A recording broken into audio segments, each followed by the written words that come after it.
વિદ્યાર્થી મિત્રો, 14મું ચેપ્ટર દાદાજીમાં આપણે વાત કરતા હતા. કુંદનિકા કાપડિયા તેમના લેખિકા છે. કલ્યાણી અને જુદનાથ વચ્ચેનો જે પ્રેમની આપણે વાત કરતા હતા. બંને એકબીજાની સાથે એવી રીતે જોડાયેલા છે કે બંનેના શરીર અલગ છે પણ આત્મા એક છે. એટલો પ્રેમ, એટલી લાગણી, એક દીકરીને એના દાદા પ્રત્યે, દાદાને દીકરી પ્રત્યે, એ પણ એક અનાથ દીકરી જેને સાવ નાનકડી કોઈકે ત્યજી દીધેલી, ત્યાંથી આ જીદુનાથ લઈ અને દીકરીને મોટી કરે છે. લગ્નનો સમય આવે છે, જીદુનાથ નક્કી કરે છે કે મારું બધું જેટલું અત્યાર સુધીનું છે બધું જ આ લગ્નમાં વાપરી નાખવાનું છે. રોજ રોજ કંઈક નવતર વસ્તુઓ ઘરમાં લઈને આવે. આજે લઈને આવ્યા, ખબર ન પડે, કલ્યાણીને એમ મૂકી દીધી ઘરમાં. કલ્યાણી પાસે આવ્યા. કલ્યાણી આ બધું જોઈને, બધી જ વસ્તુઓ જોઈને આનંદ નથી પામતી, બલકે વધારે ને વધારે દુઃખી થાય છે. એનું જે હાસ્ય હતું, એનું જે કલ્યાણીનું સ્મિત હતું, એટલા માટે જતું રહ્યું કારણ કે હવે આ દાદાજીને છોડીને જવાનું છે. એટલી જ માત્ર એને ખબર છે. બસ આ જ વાત એને ડંખ્યા કરે છે. દાદાજી, હું કોઈને નથી ઓળખતી, તમે સાવ અજાણ્યા લોકોની વચ્ચે મને મૂકીને ચાલ્યા જશો, આટલું કલ્યાણી બોલે છે. અને જીદુનાથ ની આંખમાંથી આંસુ વહેતા અટકાવી શકાય એમ નથી, એટલે જીદુનાથના મોંમાંથી ડસકું ભરાઈ જાય છે. પણ એ અવાજ ન આવે એટલે બે હાથથી એ દાબી દે છે. જીદુનાથ રડતા રડતા કહે છે મનમાં ને મનમાં કે આ પાનખરનો સમય આવ્યો, જીવનની સંધ્યા આવી અને આ કેવા પ્રેમના ઝરણામાં હું બંધાયો છું. જેને છોડવો, એને હવે એ ઝરણાને પાછું વળી શકાય એમ નથી. ત્યાર પછી આપણે આગળ વાત કરીએ. પેજ નંબર 66 ઉપર છેલ્લો પેરેગ્રાફથી આપણે શરૂ કરીએ છીએ, ત્રીજો ભાગ. લગ્નના દિવસે જાનૈયાઓ આવી પહોંચ્યા. ખાસ માણસો નથી, વર સહિત બધા મળીને કુલ 4 જણા છે. જીદુનાથની તબિયત સારી નથી એટલે એ વધુ કાંઈ કરી શક્યા નથી. બહાર કશી ધામધૂમ કે ધમાલનો અભાવ છે. જીદુનાથે કેટલીક મહેનત પછી આ કુટુંબને શોધી કાઢ્યું છે. કુટુંબમાં છે પણ કોણ? ઘણી બધી મહેનત કર્યા પછી આ કુટુંબ જીદુનાથે ગોત્યું છે. અને કુટુંબમાં છે પણ કોણ? કયું કુટુંબ?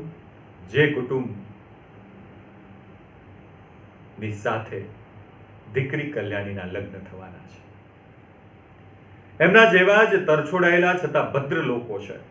યુવક, એની બુઢી માં છે અને એક નાની બહેન છે. એની જેવા જ આમ તરછોડાયેલા છે. એક જેની સાથે લગ્ન થવાના છે, એક યુવક છે, એની એક બહેન છે અને એક બુઢી માં છે. એ લોકો બહુ પૈસાદાર નથી પણ ખાનદાન છે. વર છે કાંતિમાન, સંસ્કારી છે, કુલીન છે. કલ્યાણી જીદુનાથની પુત્રી નથી એ વાત એ જાણે છે, પણ એના પ્રત્યે એણે વિરક્તિ દાખવી છે. આ લોકો જાણે છે કે કલ્યાણી ખરેખર જીદુનાથની દીકરી નથી, એ તો કોઈક તરછોડેલી દીકરી છે. આ બધું જ જાણે છે, પણ આ લોકોને જીદુનાથ પ્રત્યે એ વિરક્તિ છે કે એને એ વાત સ્વીકાર્ય છે. લગ્ન પછી જીદુનાથ પણ પોતાના ઘરે આવીને જ રહે એવો એણે ખૂબ આગ્રહ પણ કર્યો છે. લગ્ન પછી જીદુનાથ એના ઘરે આવીને રહે એવો આગ્રહ પણ કર્યો છે. જીદુનાથને કલ્યાણીને કારણે ક્યારેક એવી ઈચ્છા પણ થઈ જતી, પણ અનુચિત સમજીને હૃદયની દુર્બળ લાગણીઓને એમણે દ્રઢતાના દોરથી બાંધી લીધી હતી. ને હવે જીવવા જેવી એમની તબિયત પણ ક્યાં હતી? આ લોકોએ કહ્યું હતું કે તમે અમારી સાથે આવીને જ રહો, પણ જીદુનાથને કોઈ વાર મન પણ થઈ જતું, પણ એ યોગ્ય નથી કે હું દીકરીના ઘરે રહું, અને અમસ્તુય હવે મારી તબિયત પણ સારી રહેતી નથી. આખરે લગ્નનો સમય થયો. દિવસો જેના વીતતા નહોતા એની સાંજ તેની જલ્દી પડી. જીદુનાથે કન્યાદાન આપ્યું. એમનું શરીર થરથર ધ્રુજતું હતું. દીકરીને કન્યાદાન આપવાનો સમય થયો, આખું શરીર જીદુનાથનું ધ્રુજે છે. કલ્યાણીની આંખમાંથી શ્રાવણ ધાર નીતરી રહી. એનું હૃદય ભેદીને જાણે સ્વરો બહાર નીકળવા મથી રહ્યા. તમને છોડીને ક્યાંય નહીં જાઓ, ક્યાંય નહીં જાઓ દાદાજી, તમને છોડીને ક્યાંય નહીં જાઓ. પણ યજ્ઞનો ધૂમ્ર ગોટમાં એ સ્વરોને આંસુની વરાળ બની ઉડી જવા સિવાય બીજો કોઈ માર્ગ મળ્યો નહીં. કન્યાદાન કરે છે જીતુનાથ. હાથ થરથર ધ્રુજે છે. દીકરી લગ્ન મંડપમાંથી એટલું જ કહે છે, દાદા હું તમને છોડીને ક્યાંય નહીં જાઉં. પણ યજ્ઞદીનો જે ધુવાડો છે એ ધુવાડાની અંદર એ આંસુની વરાળ બની જાય, એ શબ્દોની વરાળ બની જાય ને ક્યાં જતા રહે કોણ સાંભળે. લગ્ન વિધિ સમાપ્ત થઈ. નવદંપતિ જીતુનાથને પગે લાગવા આવ્યા. કલ્યાણી એના પતિ બંને લગ્નની વિધિ પૂરી થઈ હવે જીતુનાથને પગે લાગવા માટે આવે છે. બંને જીતુનાથના પગમાં માથું નમાવ્યું. જીતુનાથ પગથી માથા સુધી કંપી ઉઠ્યા. આમ ખાલી આમ પગે લાગે છે અને આખું શરીર ધ્રુજવા માંડે છે જીતુનાથનું. ભાંગતા અવાજે બોલ્યા, સુખી રહો બેટા. કલ્યાણીએ એક ડૂસકું ખાધું. એના નમેલા માથા પર જીતુનાથનું આંસુ ટપકવા લાગ્યા. દિવાલનો એણે આશ્રય લીધો. એની આંખે અંધારા આવવા લાગ્યા. કલ્યાણીની આંખમાંથી જોરદાર આંસુ વહેવા લાગ્યા. દિવાલનો ટેકો લઈ લે છે. કલ્યાણી પાછી ફરી દાદર ઉતરવા લાગી. પગથિયા ઉતરતા ઉતરતા એ અટકી ગઈ. એણે પાછળ જોયું. કોઈએ એનો છેડો પકડીને થોભાવી કે શું, એવું એને ભાસ થયો. પણ એ તો પેલી સફેદ બિલાડી હતી, કલ્યાણીની હંમેશની સાથીદાર. નજર પડતા જ કૂદકો મારીને દૂર નાસી ગઈ. દાદાજી, દાદાજી. કલ્યાણીના ગળામાં શબ્દો રૂંધાવા લાગ્યા. જવું ગમતું નથી દાદાજી. એનું મન લાખ લાખ વાર એકની એક વાત ઘૂંટી રહ્યું છે. સ્ટેશન ભણીના રસ્તા ઉપર વરની સાથે કલ્યાણી ચાલતી થઈ. જવું ગમતું નથી, પણ સ્ટેશન તરફના રસ્તા ઉપર વરની સાથે કલ્યાણી ચાલતી થઈ. ઝરૂખામાં ઊભો ઊભો જીતુનાથ એ તરફ અનિમેષ જોઈ રહ્યો છે. અંધારા ઘેરા બનતા ગયા. કલ્યાણી આઘી પાછી છાયા જેવી, પડછાયા જેવી બનતી ગઈ. જીતુનાથ માત્ર એને જોવે છે. ધીરે ધીરે ધીરે એની દીકરી હવે એને દેખાતી બંધ થાય છે. આખરે ઝરૂખામાંથી એ દેખાતી બંધ થઈ. જીતુનાથે કપાળ પર હાથ ફેરવીને નીચે ઉતરી આવેલા વાળ ઊંચા કર્યા. દક્ષિણ દિશાએથી ફરફરાટ કરતો પવન વહેવા લાગ્યો. દૂરના કોઈ ઘર આંગણે લગ્નની શરણાઈ ગૂંચી ઉઠી. હવે કાંઈ દેખાતું નહોતું. ઓળાઓ સરી ગયા હતા. પાછળ રહ્યો હતો કેવળ સૂનો ઉદાસ અને અંધકાર. બધું જ વયું ગયું. કલ્યાણીની સાથે સાથે જીતુનાથના જીવનનો આધાર વયો ગયો. અને અહીંયા વાર્તાકાર કેટલી સરસ વાત સાથે સાથે જોડે છે કે દક્ષિણ છેડે આમ અંધકાર છવાઈ ગયો, એમ જીતુનાથના જીવનનો અંધકાર પણ છવાઈ ગયો. અંધકારમાં વન જંગલોની વચ્ચેથી રેલગાડી દોડી જતી હતી. ફરી પાછી પેલી ટ્રેનમાં બેઠેલી કલ્યાણી એના પતિ સાથે ઘર તરફ જાય છે, એના ગામ તરફ જાય છે. ડબ્બામાં બેઠેલી કલ્યાણી શું વિચારતી હતી એના પતિને ખ્યાલ નહોતો. ક્યારેક ક્યારેક એ કલ્યાણી સામે નજર ઊંચી કરી એક મીઠું સ્મિત વેરી ફરી નજર વાળી લે છે. કલ્યાણીની આંખની અટારીએથી આંસુના તોરણ બંધાઈ ગયા છે. સ્મિતનો ઉત્તર વાળવા જાય છે ને એની આંખ છલકાઈ જાય છે. એનો પતિ શું જાણે છે કલ્યાણી શું અત્યારે મનોમન વિચારતી હશે. બેયની નજર મળે ત્યારે એનો પતિ માત્ર થોડુંક મલકે છે, પણ કલ્યાણીની આંખની પાંપણમાં તો આંસુના તોરણ બંધાયેલા છે. આંચકા સાથે એક મોટો સ્ટેશન ઉપર ગાડી ઊભી રહી. આંચકો આવ્યો કારણ કે સ્ટેશન ઉપર ગાડી ઊભી રહે છે ત્યારે એક બ્રેક મારે છે એટલે કે આંચકો આવ્યો. અંધકારમાં બત્તીઓનો પ્રકાશ ઝબકે છે. અંધકાર છે, રાત્રિ છે, થોડી થોડી લાઇટનો પ્રકાશ ઝબકે છે. ચારે બાજુ ઉતારુઓનો અવાજ છે, જે મુસાફરો મુસાફરી કરે છે એનો અવાજ આવી રહ્યો છે. કોલાહલ સ્વપ્ન જેવા લાગે છે. આ જંકશન હતું. અહીંથી ગાડી બદલવાની હતી, પણ બીજી ગાડી આવવાની હજુ 2 કલાકની વાર હતી. આ જંકશન હતું. અહીંયા કલ્યાણી એના પતિએ બધાએ ઉતરવાનું હતું, કારણ કે અહીંથી બીજી ગાડીમાં બેસવાનું હતું. ગાડી બદલવાની હતી, પણ બીજી ગાડી આવે એની 2 કલાકની વાર હતી. વેઇટિંગ રૂમમાં જઈને સૌએ ઘડીભર આરામ લેવાનો વિચાર કર્યો. કલ્યાણીના વરે એની આંખોમાં આંખો પરોવી મૃદુ સ્વરે કંઈ કહ્યું. કલ્યાણી કશું સમજી નહીં, પણ એને લાગ્યું કે થોડીવાર સૂઈ જવાનું કહે છે. એણે ડોકું ધૂણાવ્યું, આરામ લેવાનો પ્રયત્ન કર્યો. બીજા બધા પણ સૂઈ ગયા. વેઇટિંગ રૂમમાં જાય છે. એના પતિએ માત્ર ઇશારો કર્યો. કલ્યાણી એટલું ખાલી સમજી શકી કે સૂવાનું કહે છે. બધાની સાથે એને પણ હા પાડી અને બધા સૂઈ ગયા. કલ્યાણીની આંખમાં ઊંઘ નથી. એને એના દાદાજી દેખાય છે. કલ્યાણીની આંખો મીચાઈ નહીં. હૃદયમાં ઊંડે ઊંડે વેદના થતી હતી. એણે ચારે બાજુ નજર ફેરવી. એ અવાવરા સ્ટેશનમાં બીજા પણ 2-3 કુટુંબો ત્યાં આરામ કરતા હતા. એને અકળામણ થવા લાગી. 2-3 પડખા ફેરવીને છેવટે ઉઠીને એ બહાર આવી. 2-3 આમ પડખા ફેરવ્યા, પણ એની આંખ મીચાતી નહોતી. વિચારે છે. વિચારીને ઊભી થાય અને બહાર આવે છે. નિરભ્ર આકાશમાં તારા ચમકી રહ્યા હતા. ચારે બાજુ છૂટાછવાયા ઉતારુઓ પડ્યા હતા. આકાશ નિરભ્ર, સાવ અંધકાર, અને ચારે બાજુ ઉતારુઓ જ્યાં જ્યાં જગ્યા મળી ત્યાં ત્યાં સૂતા છે પ્લેટફોર્મ ઉપર. કોઈક જાગતા જાગતા વાતો કરતા હતા. કલ્યાણી વેઇટિંગ રૂમથી સહેજ આગળ આવીને થોભી ગઈ, ઊભી રહી ગઈ, અને મનમાં તરત જ એને પ્રશ્ન થયો, દાદાજી શું કરતા હશે?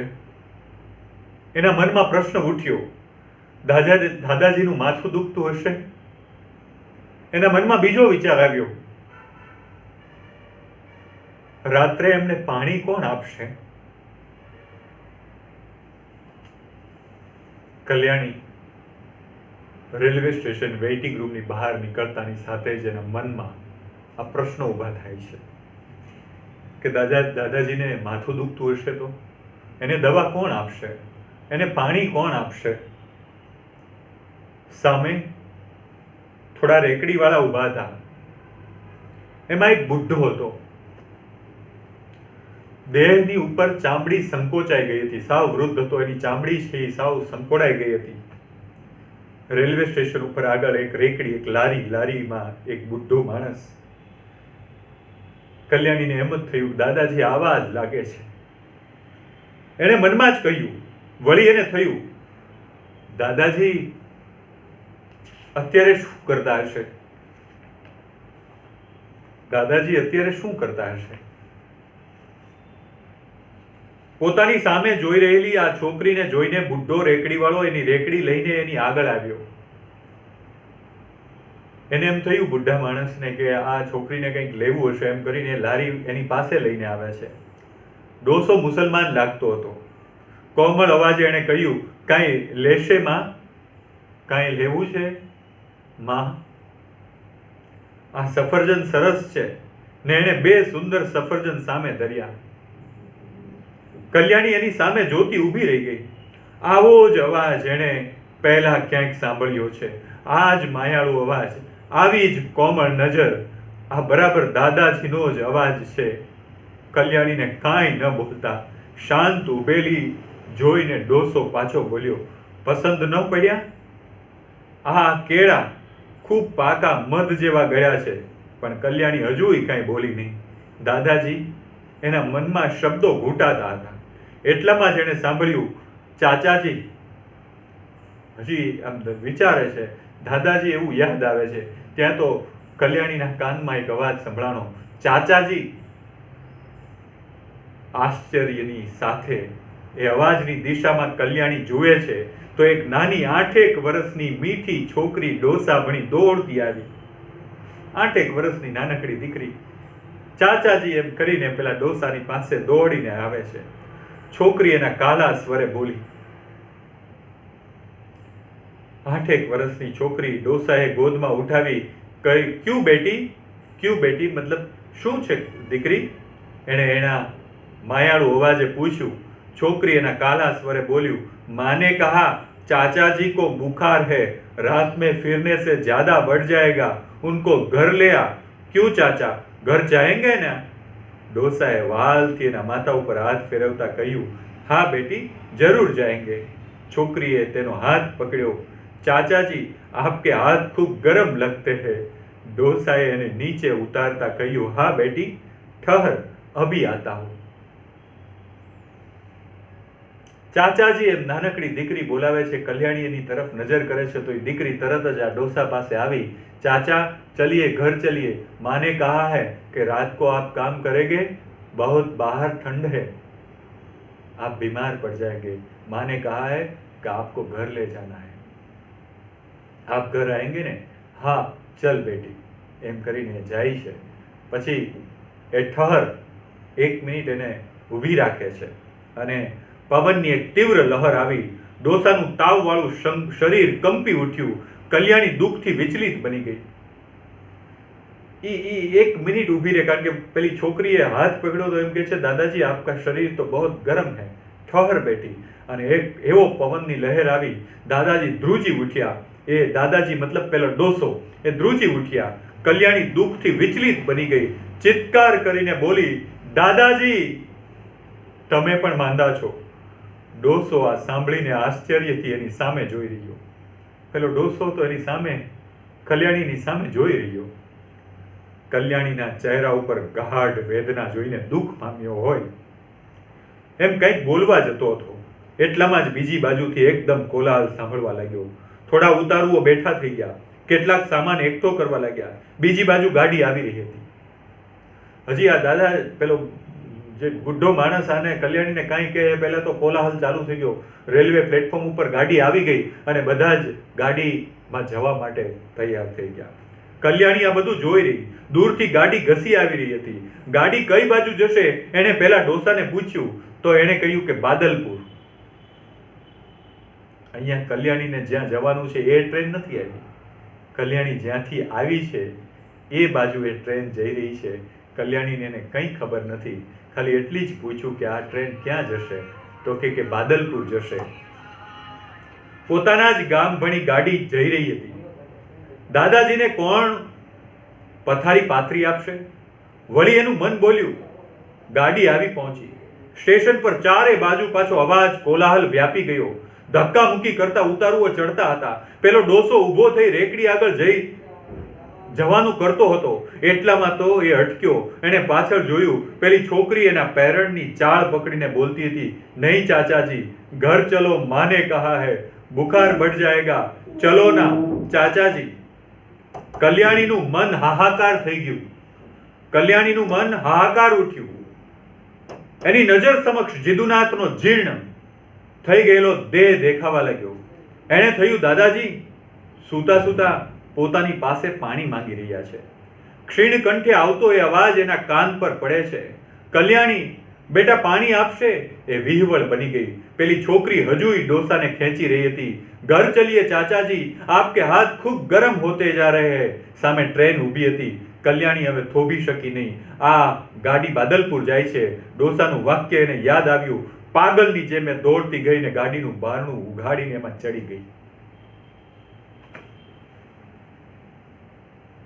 કેવું દ્રશ્ય! અહીંયા કુંદનિકા કાપડિયા આ વાર્તાની અંદર આ જે દ્રશ્ય એને ઊભું કર્યું છે, અદ્ભુત. હું એટલા માટે ઝડપથી વાંચી ગયો કારણ કે આ દ્રશ્યને સમજાવવું કદાચ અત્યારે મારી પરિસ્થિતિ નહીં બની શકે. એક દીકરી, એને પ્લેટફોર્મ ઉપર એક ડોસો, એક નાનકડી 8 વર્ષની દીકરી કલ્યાણી, એને દાદાજી યાદ આવે છે અને એ જે આખું એંગલ ત્યાં બને છે. આ પેરેગ્રાફને વારંવાર વાંચજો વિદ્યાર્થી મિત્રો. તમે જો સમજી શકશો આ જ પેરેગ્રાફ એટલે આખી વાર્તા અહીંયા ઘડાયેલી છે. હવે ટ્રેનમાં બેસી ગઈ, પણ એ ટ્રેન ક્યાં જાય છે? બાદલપુર, જ્યાં પોતાના દાદાજી છે એ ગામ તરફ જાય છે. બસ હવે આગળ શું થાય છે એ આપણે ચોથા ભાગમાં આ વાર્તામાં અને ચોથો અને અંતિમ ભાગમાં આપણે વાત કરીશું. Thank you very much.